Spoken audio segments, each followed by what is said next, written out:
Consumer Reports just dropped the warning that should terrify every truck buyer over 50 in America. 18 trucks across every major brand are failing at a rate that makes them financial death traps for anyone on a fixed income. Engines that seize at 22,000 miles. Transmissions that lock your rear wheels at highway speed with a trailer behind you. Dashboards that go completely black while you are towing 10,000 pounds down a mountain road at night. And the buyers getting hit hardest are retired Americans paying over $800 a month for 7 years on trucks that will not make it to 60,000 miles without a major failure. I'm going to walk you through all 18 and show you exactly which trucks to avoid at all costs if you do not want to get financially ruined in your retirement. Number 18. The Hyundai Santa Cruz. A retired postal worker outside of Savannah, Georgia bought a Santa Cruz in 2024 because he wanted something small enough for grocery runs, but useful enough to haul fishing gear on the weekends. Decent truck for that. Comfortable ride, good gas mileage, nothing to complain about under the hood. But 2026 is reportedly the final model year. Hyundai is pulling the plug. The Ford Maverick outsold it so badly that Hyundai apparently decided the fight was not worth having anymore. And now that retiree in Savannah is sitting on a truck with no future. No next generation to hold the resale value. No long-term parts pipeline guaranteed beyond whatever Hyundai decides to keep stocking. He paid $38,000 for it new. Trade-in offers are already coming back under 24. That is $14,000 gone in less than 2 years on a truck from a brand that just decided to walk away from the segment. If you bought a Santa Cruz because you liked it, I get it. It is a fine little truck, but fine does not protect your wallet when the manufacturer stops making it. Number 17. The Nissan Titan. This truck is already dead, and the people who own one are starting to feel it. Nissan killed production in the summer of 2024. In the first quarter of 2026, Nissan sold exactly 10 Titans across the entire country. 10. That is not a truck with a sales problem. That is a truck that does not exist anymore except on the used lots where owners are trying to get out. A retired firefighter outside of Knoxville, Tennessee, bought a Titan in 2021 because he liked the Cummins diesel option and thought it was a better value than a Super Duty. 4 years later, the nearest dealer that will even touch a Titan warranty claim is over an hour away because Nissan has been closing stores faster than most brands open them. And the depreciation is the worst of any truck on the market, 48% in 5 years. That means a truck you paid $50,000 for is now worth about $26,000. Try refinancing that. I feel for the guys who bought these because on paper, it was a solid truck. But buying a truck from a company that is not going to support it anymore is like buying a house next to an airport nobody uses. The price looked right because nobody else wanted it either. Number 16. The Nissan Frontier. If the Titan is the patient that already flatlined, the Frontier is the one on life support. Nissan's overall U.S. sales dropped nearly 12% year over year in the first quarter of 2026.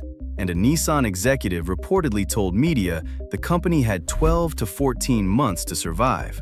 Whether that was drama or honesty, the dealer closures across the Bay Area and the $4.5 billion annual loss suggest it was closer to honest.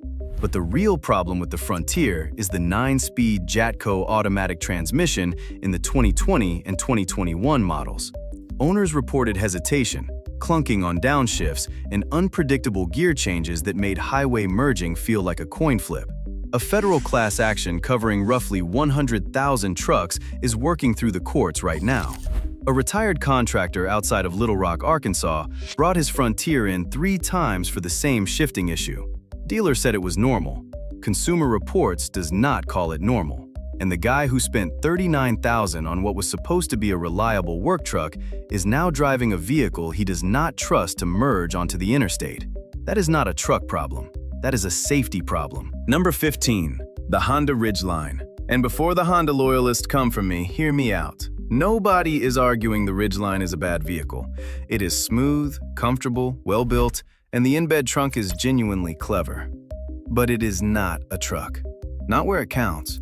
The Ridgeline tops out at a 5,000-pound tow rating. That is less than a V6 Tacoma.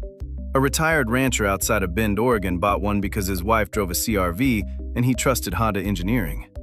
He found out the hard way that 5,000 pounds is barely enough to pull a mid-sized camper up a mountain grade without the transmission temperature lights screaming at him. And he paid $43,000 for the privilege. The platform underneath the Ridgeline dates back to 2017. Honda has teased a redesign for 2027 with a hybrid V6, but nothing is confirmed. Meanwhile, the Ford Maverick starts $10,000 cheaper, gets better gas mileage, and outsells the Ridgeline by a wide margin on a much newer platform. Look, I'm not here to tell anyone what truck to buy. But if you are a retired guy on a fixed income and you are paying $43,000 for a truck that cannot tow your boat to the lake without overheating, somebody should have told you that before you signed the paperwork. And if you think Honda surprised people on this list, wait until you see what is happening with some brands that are supposed to be built for real truck work. Because the next few entries are going to make you rethink everything you thought you knew about American-made pickups. Number 14. The Jeep Gladiator. Sales peaked at 89,712 units in 2021. By 2024, that number had collapsed to 42,125. That is a 53% drop in 3 years for one of the most recognizable truck names in America. Stellantis responded by cutting a full production shift at the Toledo South Assembly Plant, laying off roughly 1,100 UAW workers. A Gladiator dealer outside of Flagstaff, Arizona that used to be the go-to shop for trail rigs and overlanding setups told a local reporter he spends more time processing recall paperwork than selling trucks. Stellantis issued 14 recalls covering more than 8.6 million vehicles in the fourth quarter of 2025 alone. The Wrangler 4xe fire risk recall, which covers 320,000 plug-in hybrids, including Grand Cherokees, told owners to park outside and stop charging. That kind of headline does not exactly build confidence when a guy walks in looking at a $58,000 Gladiator Rubicon. The brand is offering 20% off sticker and $7,000 in bonus cash on 2025 models just to move them.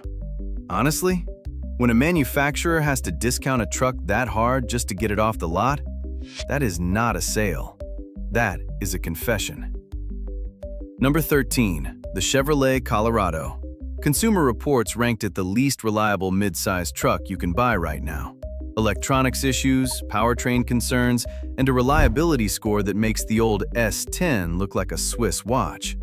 A retired electrician outside of Tulsa, Oklahoma, bought a 2025 Colorado because his son had a Silverado and swore by Chevy trucks. 6 weeks in, the infotainment system started rebooting itself every time he put the truck in reverse.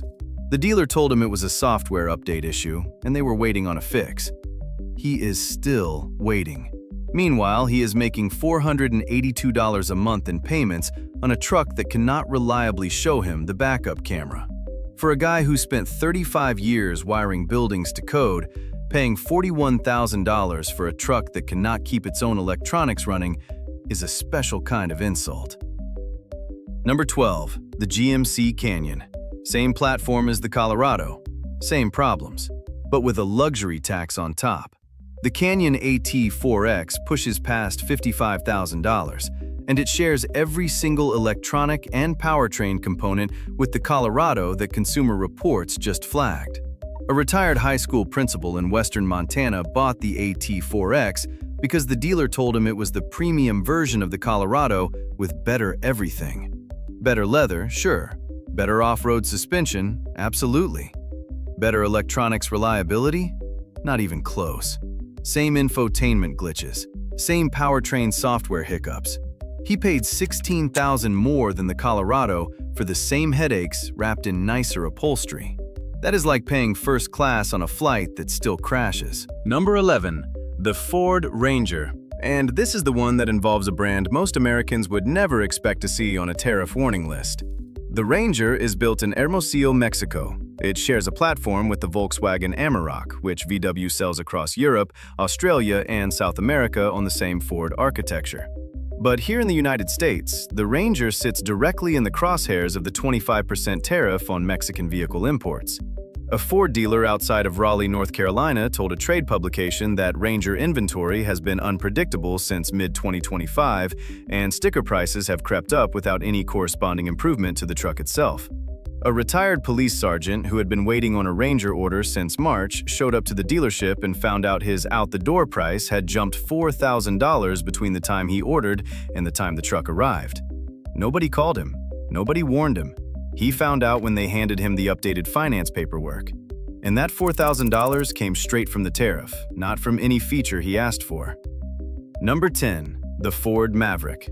Same tariff problem, different truck. The Maverick is also built in Hermosillo, Mexico, and it was supposed to be the affordable truck that got regular people back into new vehicle showrooms. For a while, it was. The hybrid version was getting 40 miles per gallon in the city and starting under $25,000. But Ford's Maverick supply cratered by 40% in the first quarter of 2026 due to plant disruptions, and the tariff exposure pushed prices up on every unit that did make it to a dealer lot. A retired teacher in suburban Phoenix who had been on a wait list for 11 months finally got the call that her Maverick was in. The price she was quoted originally was $28,000. The price on the window when she walked in was $33,500. The dealer blamed tariffs and reduced allocation. She walked away. And that is the Maverick problem right now. The truck that was supposed to be the answer for budget-conscious buyers just became another truck that budget-conscious buyers cannot afford. Number 9. The Toyota Tacoma. If you grew up believing Toyota trucks are bulletproof, this one is going to sting. The brand new 4th-generation Tacoma launched with a 2.4-liter turbocharged 4-cylinder engine that Consumer Reports gave a below-average predicted reliability score. That has never happened to a Tacoma before. Not once. Owners on forums are reporting transmission issues, including the 8-speed automatic jumping into neutral at highway speed, sluggish downshifts, and at least one owner who says he is on his 3rd transmission before hitting 20,000 miles. Toyota issued a recall covering nearly 6,000 2025 Tacomas for front driveshaft CV joints that can deform and break. A separate recall covered over 591,000 Toyotas, including Tacomas, for instrument panel display failures. A retired game warden outside of Boise, Idaho, bought the new Tacoma TRD off-road because every Toyota truck he had ever owned went past 200,000 miles without a hiccup. This one went back to the dealer at 4,000 miles for a transmission shudder he described as feeling like driving over a cattle guard at 30 miles an hour. The dealer replaced the transmission. It came back. They replaced it again. He is currently waiting for parts on a Toyota. If somebody told me 5 years ago that a Tacoma would be on a Consumer Reports reliability warning list, I would have laughed. Nobody is laughing now. And if Toyota's most trusted nameplate is struggling this badly, the trucks ahead of it on this list are going to shake you. Because the next entry involves a price increase that has nothing to do with the truck itself and everything to do with where it was built. Number 8. The Ram 2500 and 3500 Heavy Duty. These trucks are the backbone of every rancher, hotshot hauler, and fifth-wheel tower in rural America. And they are built in Saltillo, Mexico, every single one of them. Industry estimates suggest the 25% tariff on Mexican imports could add as much as $15,000 to the price of a Ram Heavy Duty. $15,000. On a truck that already pushes past $70,000 before you add the Cummins diesel option. A retired farmer outside of Amarillo, Texas ordered a Ram 3500 because his old 2012 had 340,000 miles on it, and he needed something to pull his stock trailer reliably. The dealer told him the price would be confirmed at delivery. When the truck showed up 4 months later, it was $11,000 more than the original estimate. The dealer blamed tariff adjustments and said there was nothing he could do. The farmer is now financing a truck at over $82,000 on a cattle operation that netted less than $60,000 last year. That is not a truck purchase. That is a second mortgage with a tailgate. Number 7. The Ram 1500. Stellantis dealers had 142 days of supply sitting on their lots in February of 2026. That is nearly 5 months of unsold trucks.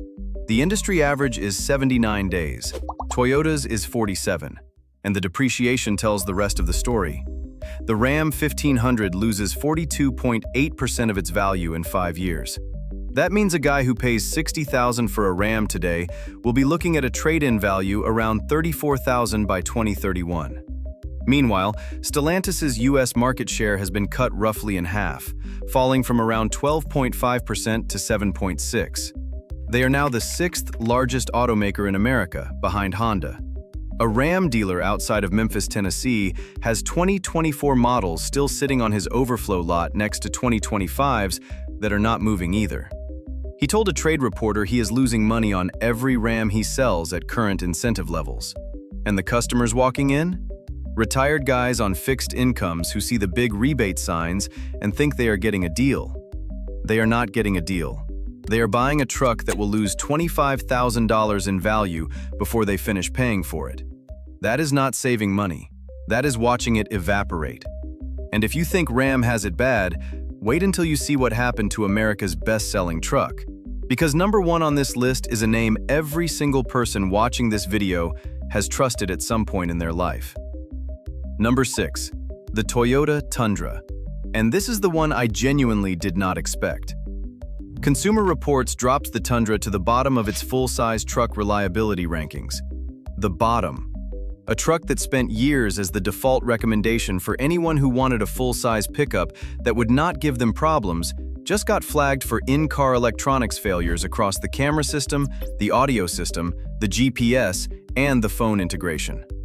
A retired Marine outside of Oceanside, California, bought the Tundra because his father drove one for 18 years and never replaced anything but tires and brake pads. Within the first year, his navigation screen went black twice, his backup camera started showing static, and the phone pairing dropped out every time he restarted the truck. The dealer replaced the head unit. Same problems came back. He paid $58,000 for what was supposed to be the most reliable, full-size truck on the market, and he is now dealing with the same electronics headaches that people buy Toyotas to avoid. On top of all that, Toyota disclosed a $9.5 billion hit from U.S. tariffs affecting production and pricing across the entire lineup. Toyota's head of finance publicly said it was difficult to predict what would happen in the market, which is corporate language for, "We have no idea how much worse this gets." I am not saying the Tundra is a bad truck. The engine is solid, the frame is solid, and it will probably run for 300,000 miles. But when Consumer Reports puts it at the bottom of the reliability chart because the electronics are failing faster than the competition, that is not something a senior buyer on a fixed income can afford to ignore. Number 5. The GMC Sierra 1500 with a 6.2-liter V8. In April of 2025, General Motors recalled 597,630 trucks and SUVs equipped with the 6.2-liter V8 for connecting rod and crankshaft defects that can cause the engine to seize while driving. GM's own internal data showed over 28,000 complaints, more than 14,000 loss of propulsion incidents, 12 reported crashes, and 42 fire allegations before they issued the recall. The fix is either a full engine replacement or switching from one type of oil to another, plus a warranty extension to 10 years and 150,000 miles. That sounds decent on paper, but in January of 2026, NHTSA opened an investigation into whether the fix even works. 36 owners reported failures after getting the recall remedy. That means some of these trucks are seizing up even after GM says they are repaired. A retired long-haul driver outside of Indianapolis bought a Sierra Denali as his forever truck. The engine locked up on Interstate 70 at 65 miles an hour with his wife in the passenger seat.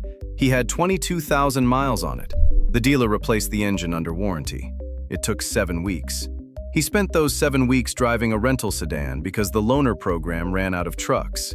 Call me old-fashioned, but if your $68,000 truck throws a rod at 22,000 miles on a major highway, and the manufacturer's fix is not guaranteed to prevent it from happening again, that is not a recall. That is a gamble. And nobody who just retired should be gambling with their only vehicle. Number 4. The Chevrolet Silverado 1500. The truck with the worst 5-year depreciation of any pickup in America, 39.7%. That means a Silverado you buy today for $62,000 will be worth about $37,000 in 2031. You will lose roughly $25,000 just by owning it. And the depreciation is only part of the problem. The Silverado shares the exact same 6.2-liter V8 recall as the Sierra. Same connecting rod defects, same engine seizure risk, same NHTSA investigation into whether the fix works. On top of that, the 10-speed automatic transmission in 2020 through 2022 models is under a separate recall for a control valve failure that can lock the rear wheels at highway speed. Nearly 462,000 trucks are affected. A retired school bus driver outside of Columbus, Ohio, bought a Silverado because he had been driving Chevys for 40 years and never had a serious problem. His 10-speed transmission slammed from 10th gear to 3rd on a state highway in January and nearly put him through the windshield. The dealer replaced the valve body. He does not trust the truck anymore. He also cannot sell it because the trade-in value already dropped below what he owes. He is stuck, and tens of thousands of Silverado owners are in the exact same position, making payments on a truck they do not trust, that they cannot sell, and that might lock its rear wheels on the highway the next time a computer valve decides to fail. A consolidated federal class action against GM is working through the courts right now, but lawsuits do not fix your truck. They do not make your payments, and they do not give you back the retirement savings you sank into a vehicle that GM cannot seem to get right. Number 3. The Ford Super Duty. The F-250, F-350, and every heavy-duty truck Ford builds right now is caught in the middle of the worst recall year in American automotive history. Ford issued a record 152 recalls in 2025. That is nearly double the previous record of 77 set by General Motors in 2014. Approximately 12.93 million Ford and Lincoln vehicles were affected, more than the next 9 automakers combined. One Super Duty recall alone covered 355,656 2025 and 2026 F-Series trucks for instrument panel displays that go completely blank at startup. Imagine pulling a 30-foot horse trailer down a 2-lane highway in West Texas and your entire dashboard goes dark. No speedometer, no fuel gauge, no warning lights. Just a blank screen on a truck you are paying $70,000+ for. Another recall covered electronic brake booster failures that could leave you with reduced stopping power in a truck that weighs over 8,000 pounds loaded. A retired horse breeder outside of Lexington, Kentucky brought her F-350 in 4 times in 6 months for electrical issues the dealer could not replicate. The 4th time, the instrument cluster died while she was pulling a trailer on a rural highway at night. She pulled over, called a tow truck, and waited 90 minutes on the shoulder of a 2-lane road with a loaded horse trailer and no hazard lights because the electrical system was completely dead. She told a local reporter that she paid $78,000 for a truck she is now afraid to drive. And those last 2 entries make everything else on this list look manageable. Because number 2 involves a Chevy heavy-duty truck that can lock its own rear wheels while you are towing a 5th wheel down the interstate. And number 1 on this list is the truck that half of America has parked in their driveway right now. Number 2, the Chevrolet Silverado 2500 and 3500 heavy-duty. If you already heard about the Silverado 1500's problems earlier on this list, buckle up because the heavy-duty versions have their own nightmare, and it might be worse. The 10-speed automatic transmission recall that covers nearly 462,000 GM trucks includes the heavy-duty Silverados and Sierras. The defect is a control valve failure that can lock the rear wheels at highway speed. Now think about who drives a 2500 or 3500. It is not a guy running to the grocery store. It is a retired couple towing a 40-foot 5th wheel across Wyoming at 65 miles per hour. It is a rancher pulling a stock trailer full of cattle down a mountain road. It is a hotshot hauler with 20,000 pounds behind him on an interstate. A rear wheel lockup in any of those scenarios is not an inconvenience. It is a potential fatality. A retired commercial pilot outside of Fort Worth, Texas, bought a Silverado 3500 dually to tow his RV across the country in retirement.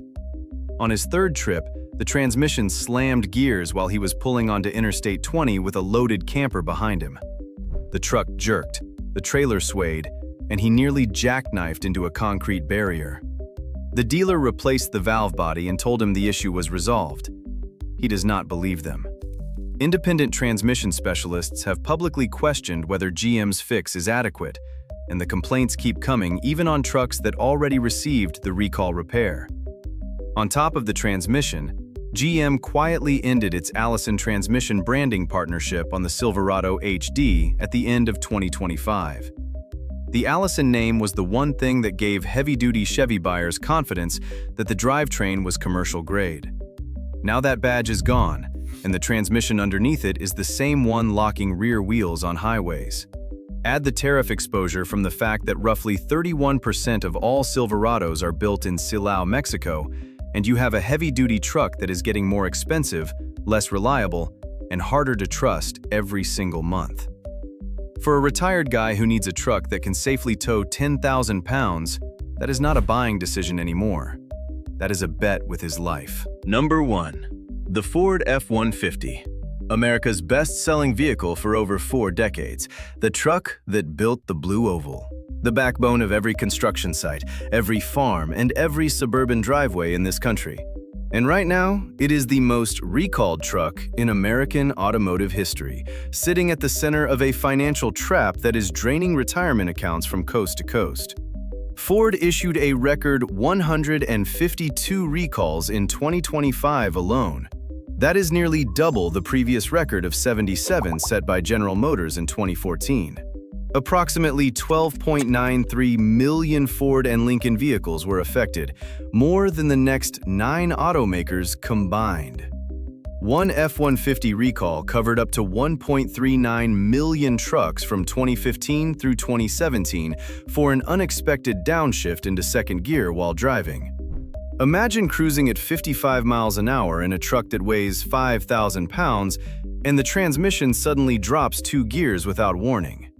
NHTSA documented 444 warranty claims, 316 formal complaints, and 121 field reports before Ford acted. But the older trucks are just the headline. Consumer Reports specifically flagged the 2025 F-150 Power Boost Hybrid as having reliability problems far worse than the rest of the lineup. Additional recalls hit the 2025 model for steering shaft bolts that may be missing or loose, connecting rod manufacturing defects in the V6, rear axle hub bolt fatigue on trucks with the tow package, and seatbelt warning chimes that do not work on hybrids. A retired superintendent from a school district outside of St. Louis financed an F-150 Lariat at $64,000 because it was the truck he always wanted, and retirement seemed like the right time to treat himself. Within 8 months, his dashboard went blank twice, the dealer replaced a steering component under recall, and his trade-in value dropped below what he owed on the loan. He is now making payments of $812 a month for 84 months on a truck he cannot sell without writing a check to cover the difference. Edmunds reported that 29.3% of all trade-ins in America are now underwater by a record average of $7,214. Nearly 1 in 3 truck owners walking into a dealership right now owes more than their vehicle is worth. A consumer research group projected over 3 million vehicle repossessions in 2025. 3 million. That is a number the industry has not seen since 2009. And the F-150 is the truck that more Americans are making those payments on than any other vehicle in the country. He told his neighbor he felt like he bought the most expensive mistake of his life. And he is not wrong. When the best-selling truck in America needs 152 recalls in a single year just to keep up with its own defects, and the average buyer is financing it for 7 years at over $800 a month on a vehicle that loses 43% of its value in 5 years, that is not a truck purchase anymore. That is a trap with a Ford logo on the grille. The manufacturers know seniors will finance anything if the monthly payment looks manageable. The dealers know a 7-year loan hides a $10,000 markup, and the banks know that a retired guy on Social Security is going to prioritize his truck payment over everything else because he needs that truck to live his life. Ford's chief financial officer told investors that warranty costs actually dropped $450 million year over year. But the guy outside St. Louis is not looking at warranty spreadsheets. He is looking at his monthly payment book and wondering how the truck he trusted his entire life became the one that broke him. Which of these 18 trucks shocked you the most? Drop a comment below telling me which one you would never buy after seeing these numbers. Subscribe so you catch the next list before the dealers change the stickers.